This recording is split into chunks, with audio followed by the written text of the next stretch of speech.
পানি, পানি, কেউ আমাকে কেউ আমাকে একটু পানি দাও, পানি।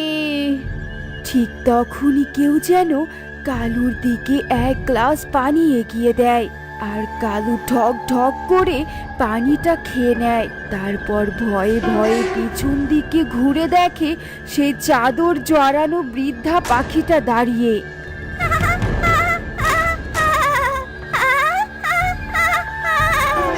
কালু কিছু বলে ওঠার আগেই সেই বৃদ্ধাটি কালুকে দুই হাত দিয়ে ওপরে তুলে মাটিতে ছুঁড়ে ফেলে দেয়।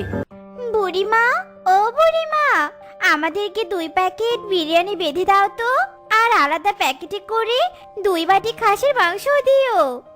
কিন্তু আজকে যে আমার হোটেলে খাসির মাংস রান্না হয়নি রে টুনি। খাসির মাংসের যে অনেক দাম বেড়ে গেছে, আমি কি এত দাম দিয়ে খাসির মাংস কিনতে পারি বল তো? ঠিক আছে বুড়িমা, তুমি তাহলে আমাকে শুধু 2 প্লেট বিরিয়ানি দিয়ে দাও।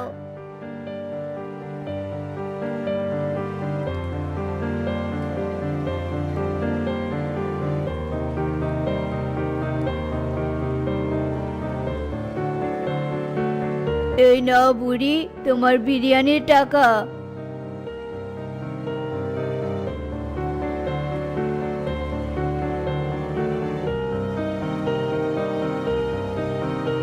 শোন কালু, আজ আমি শ্মশান ঘাটের দিকে যেতে পারবো না, কারণ আজকে আমার বাড়িতে মেহমান আসবে, তাই আমাকে একটু বাজারে যেতে হবে।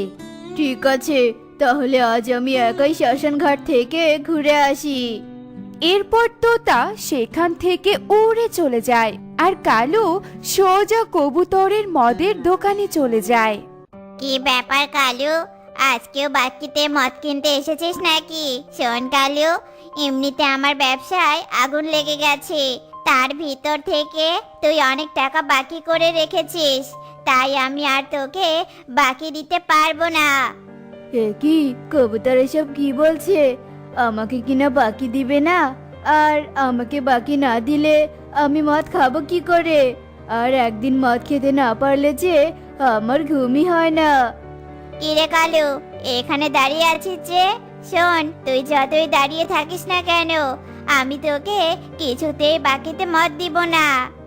এই নাও কবুতর, তুমি আমার ফোনটা নাও, তবুও আমাকে 1 বোতল মদের বোতল দাও। এরপর কবুতর কালুকে 1 বোতল মদের বোতল দেয়, আর মদের বোতল নিয়ে কালু শ্মশান ঘাটে চলে যায়। আহা, আজ শান্তি করে মদ খেতে পারবো। তাহলে আর দেরি কেন, এক্ষুনি আমার প্রিয় খাবার খাওয়া শুরু করে দেই।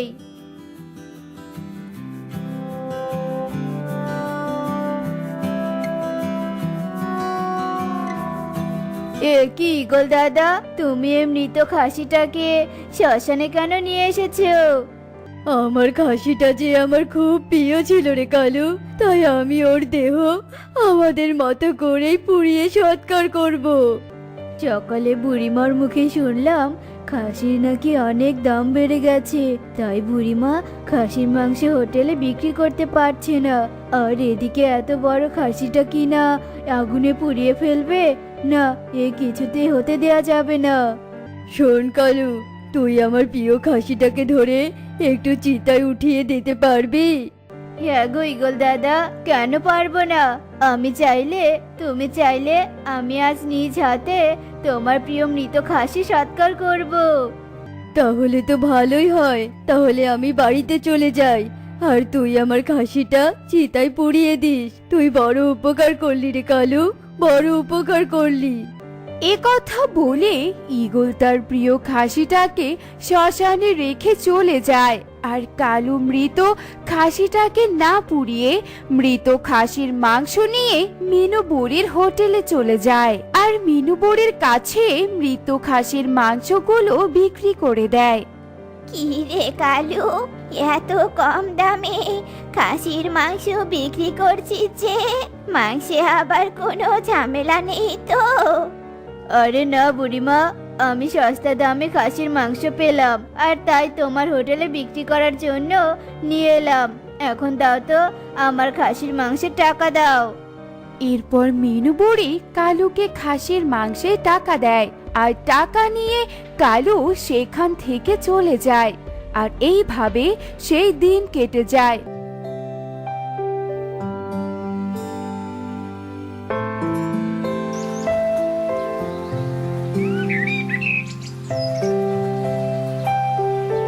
পরের দিন সকালে মিনু বুড়ি কালুর দেওয়া মৃত খাসির মাংস রান্না করে।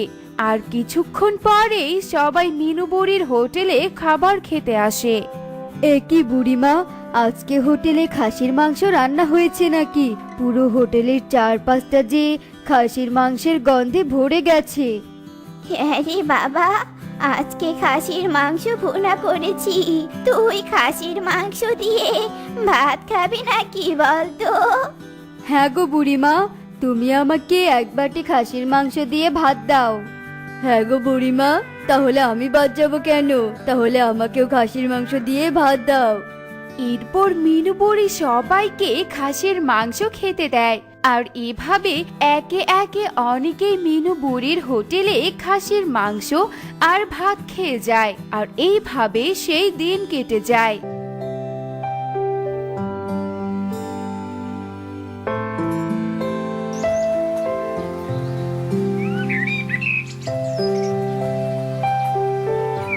কি ব্যাপার, আজকে তোরা সবাই যে একসাথে এসেছিস? আর তোদের হাতে লাঠি কেন? তোরা কি কোথাও মারামারি করতে চাচ্ছিস নাকি? শয়তান বুড়ি, জেনে শুনে আমাদেরকে পচা খাসির মাংস খাইয়েছিস, আর তোর জন্য আমাদের সবার পেটে সমস্যা হয়েছে। আজ আমরা কেউ তোকে ছাড়বো না। এই, তোরা মার এই বিশ্বাসঘাতক বুড়িকে, মার। এরপর সবাই মিনু বুড়িকে মারতে শুরু করে। আর এত জোরে মারার কারণে মিনু বুড়ি মরে যায়। আর মরে গিয়ে তার দেহ মাটিতে পড়ে থাকে ঠিকই, কিন্তু তার আত্মাটা দেহ থেকে বেরিয়ে আসে। এ কি, তোরা সবাই মিলে আমাকে মেরে ফেললি? আসলে তোরা তো তোদের রাগের কারণে আমাকে মেরে ফেললি, কিন্তু এর জন্য একমাত্র কালু দায়ী। আমি কালুকে কিছুতেই ছাড়বো না। এরপর দেখতে দেখতে রাত হয়ে যায়।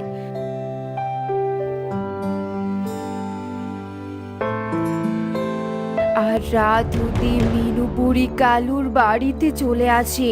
আর কালুর বাড়িতে গিয়ে কালুর বাড়িটা উড়ে শ্মশান ঘাটে নিয়ে যায়। কালু, এই কালু, আর কত ঘুমাবি?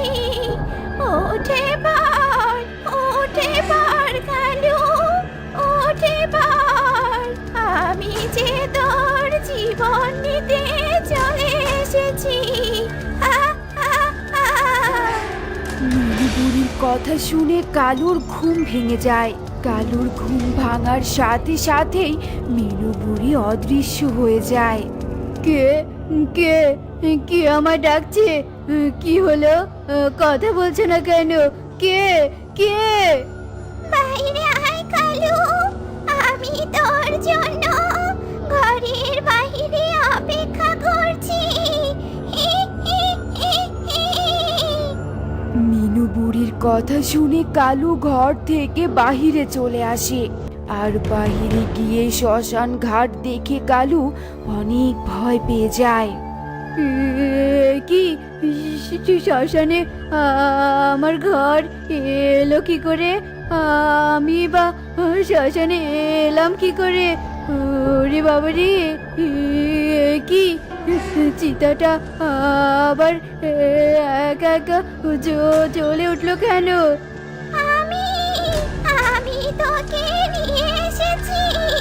তুই আমাকে ঠকিয়েছিস কালু, আর তোর জন্য ওরা সবাই মিলে আমাকে নির্মমভাবে মারলো। তাই তোকে আমি জীবিত অবস্থায় চিতায় জ্বালাবো। হা, হা, হা, হা। মিনুর কথা শুনে কালু অনেক ভয় পেয়ে যায় আর ভয় পেয়ে শ্মশান থেকে পালাতে থাকে আর পালিয়ে বেশ কিছু দূর চলে যায়। পানি, পানি, কেউ কেউ আমাকে একটু পানি দাও, পানি দাও। তখন কেউ যেন কালুর দিকে এক গ্লাস পানি এগিয়ে দেয় আর কালু ঢক ঢক করে পানিটা খেয়ে নেয়। তারপরে ভয়ে ভয়ে পেছনে ফিরে দেখে সেই চাদর জড়ানো মৃত মিনু বুড়ির আত্মা তার সামনে দাঁড়িয়ে।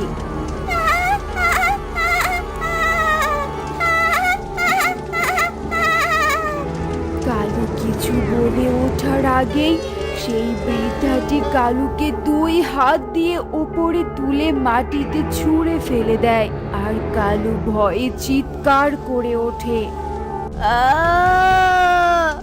মেরো না, মেরো না, আমাকে মেরো না, আমি আর কখনো কাউকে ঠকাবো না, বাঁচাও, বাঁচাও, আমাকে বাঁচাও। কালু জীবনের ভয়ে জোরে জোরে সাহায্য চাইতে থাকে, কিন্তু রাতের বেলা কেউই কালুর চিৎকার শুনতে পায় না। তাই মিনু বুড়ির আত্মা কালুকে টানতে টানতে জ্বলন্ত চিতায় উঠিয়ে দেয় আর কালু চিতার আগুনে জ্বলতে থাকে। প্রতিশোধ নিয়েছি, আমি আমার মৃত্যুর প্রতিশোধ নিয়েছি। ডিম, ডিম না গো, ডিম, আমার মুরগির বড় বড় ডিম নিয়ে যাও গো, নিয়ে যাও, ডিম নিয়ে যাও, ডিম, বড় বড় ডিম। তাহলে দে তো, আমাকে দুহালা দে, আমাকেও দুহালা ডিম দিস। এই তো নাও তোমাদের সবার ডিম। সত্যি রে, তোর আজকের মুরগির ডিমগুলো অনেক বড়। আর এই নে টাকা। এই ডিম নিন, ডিম, দাদা দিদি মাসি পিসি, তাড়াতাড়ি ডিম নিয়ে যান, ডিম। এ হলো টুনি, সে তার স্বামী টোনাকে নিয়ে বসবাস করে। দুজনে অনেক কষ্টেই দিন কাটাতো, কিন্তু কাকতালীয় ভাবে একদিন তারা একটা মুরগিকে কুড়িয়ে পায় আর সেই মুরগি রোজ অনেকগুলো করে ডিম দিত। আর সেই ডিমগুলো বিক্রি করে তারা দুজনে অনেক ধনশীল হয়ে ওঠে। আর তাদের মুরগি তাদের ভাগ্য ফিরিয়ে দেওয়ার কারণে আদর করে দুজনে সে মুরগিটার নাম রাখে সোনা। সোনা, তুই ডিম দিয়েছিস? হ্যাঁ মালকিন, দিয়েছি, কিন্তু আজ আমার ডিম দিতে অনেক কষ্ট হয়েছে। মনে হচ্ছে আমার শরীরটা অনেক দুর্বল হয়ে গেছে। এসব তুই কি বলছিস সোনা? চল আজকেই তোকে ডাক্তারের কাছে নিয়ে যাব। কি গো, কার কি হয়েছে? কাকে নিয়ে তুমি আবার ডাক্তারের কাছে যাওয়ার কথা বলছো? দেখো না গো, সোনাটার নাকি শরীর ভালো লাগছে না, তাই আমি ওকে নিয়ে ডাক্তারের কাছে যাওয়ার কথাই বলছিলাম। সোনার শরীর খারাপ? তাহলে তো আর এক মুহূর্ত দেরি করা যাবে না। চলো চলো, আমিও যাচ্ছি তোমাদের সাথে। টোনা আর টুনি মিলে তাদের প্রিয় মুরগিটাকে নিয়ে হাসপাতালে যায়। এরপর ডাক্তার মুরগিটাকে পরীক্ষা করে বলে, আপনাদের মুরগির কোনো রোগবালাই হয়নি, আসলে তার বয়স হয়ে গিয়েছে, আর বয়স হওয়ার কারণে তার শরীরটা অসুস্থ দেখায়। তবুও আমি কিছু ওষুধ লিখে দিচ্ছি, সেগুলো নিয়ে গিয়ে মুরগিকে খাওয়ালেই হবে। আচ্ছা ঠিক আছে ডাক্তার বাবু। এরপর টোনা আর টুনি ঔষধ আর মুরগিকে নিয়ে বাড়ি ফিরে আসে। এরপর দেখতে দেখতে কেটে যায় বেশ কিছুদিন। এদিকে মুরগির বয়স বাড়ার কারণে সে আর ডিম দিতে পারে না। টুনি, আমাদের সোনা তো এখন আর আগের মতো করে ডিম দিতে পারছে না। এখন আমাদের সোনাকে মুক্ত করে দেওয়া উচিত। আমি বলি কি, সোনাকে রেখে তুমি নতুন আরেকটা মুরগি কিনে নিয়ে এসো। না না, মুরগি কিনে আনলে আমাদের সোনা মন খারাপ করতে পারে।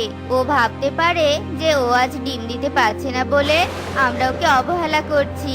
তাই মুরগি না কিনে একটা হাঁস কিনে আনি। আচ্ছা ঠিক আছে, যাও তাহলে আর একটা হাঁস কিনে নিয়ে এসো।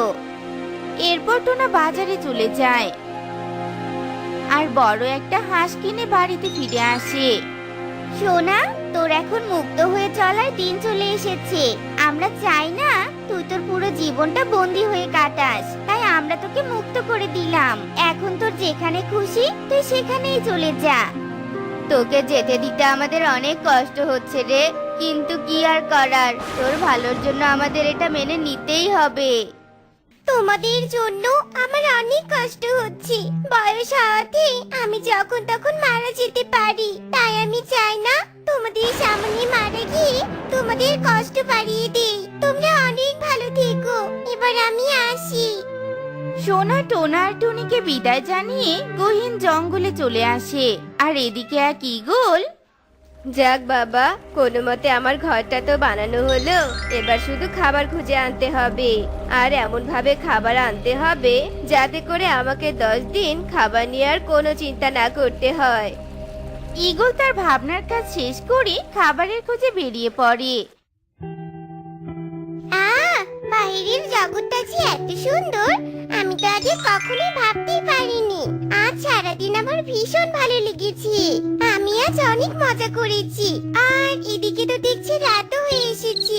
এখন তো আমাকে নিরাপদ একটা আশ্রয়স্থল খুঁজে বের করতে হবে, নয়তো এই জন্তু জানোয়ারের পেটে গিয়ে আজ রাতে যে আমার জীবনের শেষ রাত হয়ে যাবে। সোনা নিজেকে নিরাপদ রাখার জন্য এদিক সেদিক ঘুরতে থাকে। আর সে ঘুরতে ঘুরতে ঈগলের কলাবাড়ির সামনে চলে আসে। ও মা, এত সুন্দর কলাবাড়ি, আবার সামনে একটা পুকুর আছে দেখছি, কিন্তু আশেপাশে তো আমি কাউকে দেখতে পাচ্ছি না। মনে হয় কেউ এই পায়টা করে এখান থেকে চলে গেছে। তবে আমার জন্য অনেক ভালোই হলো, আমি এখানে আরামে একটু বিশ্রাম নিতে পারবো। সোনা এদিক সেদিক আর না তাকিয়ে সোজা কলাবাড়িতে ঢুকে পড়ে আর নিশ্চিন্তে আরামে ঘুমিয়ে পড়ে। এদিকে ঈগল খাবার খুঁজতে গিয়ে অন্ধকারে রাস্তা গুলিয়ে ফেলে। বুঝেছি, আজ রাতে আমাকে এই গাছের উপরেই থাকতে হবে। কাল সারাদিন খাবার খুঁজে তারপর বাসায় ফিরতে হবে। ঈগলও গাছের ডালে ঘুমিয়ে পড়ে। এদিকে মুরগির গন্ধ পেয়ে শিয়াল কলাবাড়ির সামনে চলে আসে। এখানে আমি মুরগির গন্ধ পাচ্ছি, তার মানে এই কলাবাড়িতে মুরগি আছে। মুরগি শিয়ালের কথা শুনে প্রথমে ভয় পেয়ে যায়, আর তারপর বুদ্ধি খাটিয়ে নিজের কণ্ঠ মোটা করে বলে, এই কেড়ে আমার ঘরের সামনে, আমি এখন মুরগি খাচ্ছি। আমি হলাম বাঘ। কার এত বড় সাহস যে বাঘের খাওয়ার সময় বিরক্ত করতে আসে?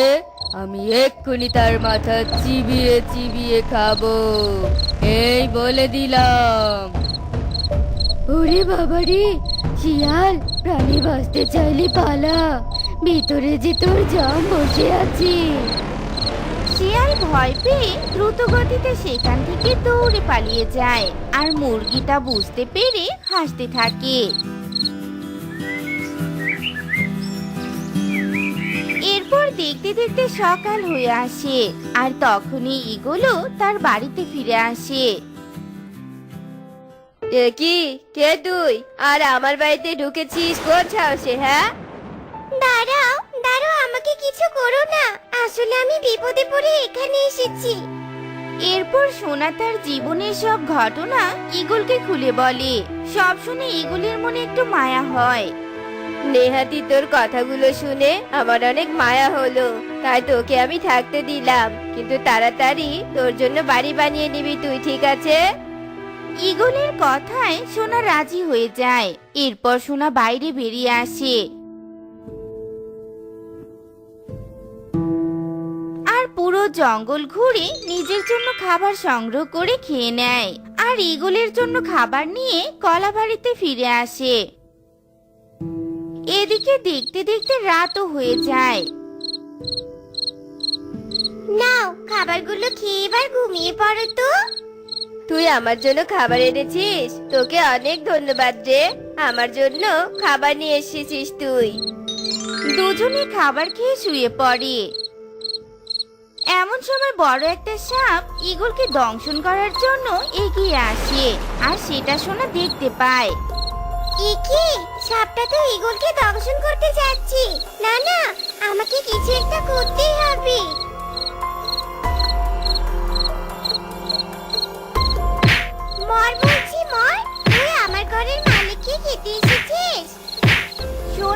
পর্যায়ে সাপটাকে মারতে মারতে মেরে ফেলে। আর তা দেখে ঈগল করুণার সুরে সোনাকে বলে, জানিস, মনে মনে ঠিক করেছিলাম তোকে আমি খেয়ে ফেলবো, আর সেই তুই কিনা আমাকে বাঁচালি। এর প্রতিদান হিসেবে আজ থেকে আমি তোকে আমার এই কলাবাড়িতেই লালন পালন করব রে। তুই যতদিন বেঁচে থাকবি আমার সাথে এই বাসাতেই হাসি খুশিতেই থাকবি রে। তোমাকে অনেক ধন্যবাদ ঈগল। এরপর থেকে ঈগল তার কলাবাড়িতে সোনাকে নিয়ে থাকতে থাকে। রাজা ঈগল, এখনো সময় আছে, তুই তোর এই প্রাসাদ আর রাজ্য শয়তান রাজাকে ছেড়ে দে। আমি জীবিত থাকতে কোনোদিনই আমার রাজ্য আমি শয়তান রাজার হাতে তুলে দিব না। ঠিক আছে, তুই যখন তোর সিদ্ধান্তে অটুট থাকবি তখন আমিও তোর ভবিষ্যৎবাণী করে দিচ্ছি। তোর রানীর গর্ভ থেকে ঈগল কন্যা আর ময়ূর ছেলে জন্ম নিবে, আর তাদের জন্মের পর ওরা আমার বশ হয়ে যাবে, আর তারপর আমি শয়তান রাজাকে সিংহাসনে বসাবো। হা হা হা হা হা। না, এমন ভবিষ্যৎবাণী কখনোই পূরণ হতে পারে না। গায়েবী আওয়াজ, গায়েবী আওয়াজ। রাজা চিৎকার করে গায়েবী আওয়াজকে ডাকতে থাকে, কিন্তু ততক্ষণে গায়েবী আওয়াজ বন্ধ হয়ে যায় আর রাজা মহা চিন্তায় পড়ে যায়। এদিকে রানীও আগে থেকে গর্ভবতী ছিল। মহারাজ, আপনি কোনো চিন্তা করবেন না, আমার ভেতর যে দৈব শক্তি আছে, তা দিয়ে আমি আমার সন্তানদের বশ হওয়া থেকে আটকাতে পারবো। আর আমি আমার সন্তানদের ভেতর এক অদৃশ্য শক্তির যোগান দিতে পারবো। ঠিক আছে মহারানী, তুমি তাই করো। রাজা আর রানী তাদের সন্তান জন্ম নেওয়ার দিন গুনতে থাকে। এভাবে দেখতে দেখতে অনেকগুলো দিন কেটে যায়।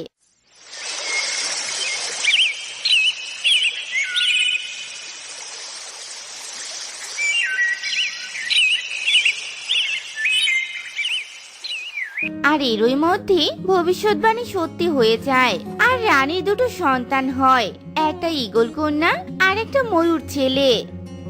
দাসী, আমার এই ঈগল কন্যাকে গহীন জঙ্গলে নিয়ে যাও, আর ঠিকঠাক মতো তার যত্ন নাও, যেন কেউ কখনোই জানতে না পারে। আর আমার ময়ূর ছেলেকে প্রাসাদে বড় করতে থাকো। আর শোনো, বাহিরে এক্ষুনি ঘোষণা করে দাও যে আমার ময়ূর মেয়ে আর ঈগল ছেলে হয়েছে। সত্যিটা যেন কোনাক্ষরেও কেউ জানতে না পারে। যথাজ্ঞা মহারানী। আজ আমার রাজ্য বাঁচানোর জন্য সবার সামনে এত বড় মিথ্যে কথা বলতে হলো। হে সৃষ্টিকর্তা, তুমি আমাকে মাফ করে দিও। রানীর কথা মতো দাসী মেয়েকে ছেলে আর ছেলেকে মেয়ে বানিয়ে রেখে দেয়। এদিকে রানী তার দৈব শক্তি বলে দুজনের কণ্ঠ পরিবর্তন করে দেয়, আর এভাবেই দিনের পর দিন কাটতে থাকে।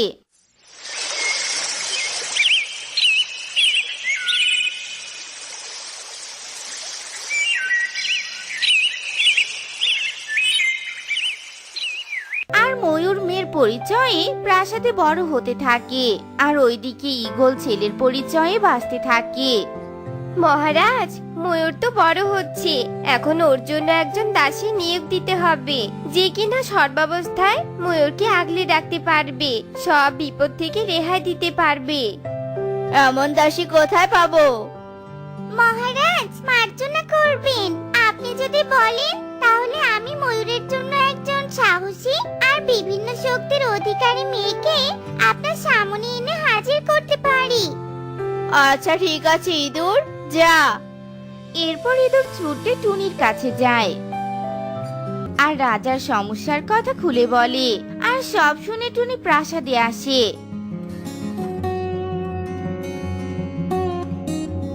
মহারাজ, মহারানী, আমি আপনাদের সব সমস্যার কথা শুনেছি, তবে আপনারা কোনো চিন্তা করবেন না, আমি ময়ূর রাজকুমারীকে আগলে রাখবো। ঠিক আছে, তুমি রাজকুমারী ময়ূরের কক্ষে যাও। এরপর টুনি রাজকুমারীর কক্ষে চলে যায়। এদিকে রাজকুমারীর জন্য নতুন দাসী নিযুক্ত করার কারণে সব দাসীরা রেগে আগুন হয়ে টুনিকে হিংসে করতে থাকে।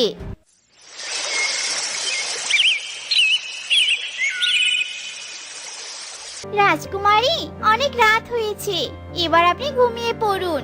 আর এভাবে জানালাটা একদম খোলা রাখবেন না, আপনার জন্য বিপদ হতে পারে। একদম বেশি কথা বলবে না। আজ পূর্ণিমার রাত, আর আমি পুরো চাঁদ দেখব, আর ওই পুকুরের মাছদের চাঁদের আলোয় খাবার দিব। মাছদের খাবার দেওয়ার দায়িত্ব আমার, আপনি ঘুমিয়ে পড়ুন। টুনির কথা শুনে ময়ূর রাগ করে বিছানায় গিয়ে শুয়ে পড়ে, আর টুনি জানালা দিয়ে উড়ে নিচে নেমে যায় আর সামনে থাকা পুকুরে নেমে পড়ে। এরপর টুনি যেই না পানিতে ডুব দেয়, তখনই সে দেখতে পায় তার চুলে অনেকগুলো চিংড়ি মাছ গেঁথে আছে। চিংড়ি, তোরা খেয়ে নে। আমি জানি তোদের খিদে পেয়েছে, আর তোরা আমার চুল খাওয়ার জন্য অপেক্ষা করছিস। টুনির চুলের চিংড়ি মাছগুলো টুনির চুল খেয়ে বড় হয়ে জলে লাফিয়ে পড়ছে। আর এরপর খাওয়া শেষে টুনি পুকুর থেকে উঠে আসে, আর এদিকে ময়ূর জানালায় দাঁড়িয়ে সব ঘটনা দেখে ফেলে। এ তো কোনো সাধারণ মেয়ে নয়, এ তো দেখছি কোনো দৈব শক্তি সম্পূর্ণ মেয়ে। ময়ূর এসব বলতে বলতে দূর থেকে আগুনের গোলা এসে ময়ূরের ঘরে পড়ে, আর পুরো ঘরে আগুন লেগে যায়। আরে, হঠাৎ করে এত আগুন কোথা থেকে এলো? আর এত আগুনে তো আমার কোনো শক্তিও কাজ করছে না। কোনো ভয় নেই রাজকুমারী। এরপর টুনি ময়ূরকে পা দিয়ে তুলে নিয়ে বাইরে চলে যায়। এদিকে শয়তান রাজা ঈগলকে ধরে নিয়ে প্রাসাদে আসে আর হামলা চালাতে থাকে। ময়ূর রাজকুমারী, বেরিয়ে আয় বলছি। আর কত লুকিয়ে থাকবি? পূর্ণিমার আলো কোনোভাবে আর তোকে লুকিয়ে রাখতে পারবে না। তোরা আমার বশে আসিসনি, আজ তো তোদের কোনো কারণেই মাফ করব না। বেরিয়ে আয়, বেরিয়ে আয় বলছি।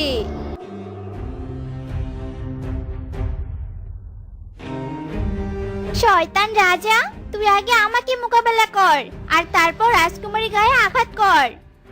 একটা পুচকি পাখি হয়ে তুই আমার পথ আটকে দাঁড়িয়েছিস, এবার মর তাহলে তুই। শয়তান রাজা টুনির সাথে লড়াই শুরু করে দেয়, কিন্তু শয়তান রাজা বেশি শক্তিশালী থাকার কারণে টুনি আর তার সাথে পেরে ওঠে না। টুনি আহত হয়ে মাটিতে পড়ে যায়। এদিকে তা দেখে ময়ূর রেগে আগুন হয়ে যায় আর তার আসল রূপে ফিরে আসে। আমি আমার আসল রূপে এত তাড়াতাড়ি ফিরে আসতে চাইনি, কিন্তু তুই আমাকে ফিরে আসতে বাধ্য করেছিস। আজ তোর মৃত্যু নিশ্চিত, শয়তান রাজা। তাহলে আয়, হয়ে যাক লড়াই। এখনো সময় আছে, চলে যা শয়তান রাজা, চলে যা। শয়তান রাজা কোনো কথা না শুনে আরো তেড়ে যায়। এরপর ময়ূর তার শক্তির সর্বোচ্চ প্রয়োগ ঘটায়, আর অমনি শয়তান রাজা ধ্বংস হয়ে যায়। আজ আমার মিথ্যে বলা সার্থক হয়েছে। আমার রাজ্য শয়তান মুক্ত হয়েছে, আর আমি আমার দুই সন্তানকে একসাথে কাছে পেয়েছি। এবার আমার কাজ শেষ মহারানী, এবার আমি আসি। তুমি যদি চলে যাও তাহলে আমার পুকুরের চিংড়িদেরকে খাবার খাওয়াবে শুনি? ওরা তো মারাই যাবে। ওরা তো মারা যাবে না, আমি এসে এসে ওদের খাবার খাইয়ে যাব। আমি আমার ছেলের মনের কথা বুঝতে পেরেছি। তুমি এখন থেকেই প্রাসাদে আমার আর একটা মেয়ে হয়ে থেকে যাও। যথাজ্ঞা মহারানী। টুনি রাজার কথাতে প্রাসাদেই থেকে যায়, আর রোজ রোজ প্রাসাদের পুকুরের চিংড়িগুলোকে নিজের চুল খাওয়াতে থাকে, কারণ টুনির চুলই যে চিংড়িদের আসল খাবার। তো বন্ধুরা, আমাদের আজকের এই গল্পটি তোমাদের কাছে কেমন লেগেছে তা কমেন্টে জানাতে ভুলো না কিন্তু।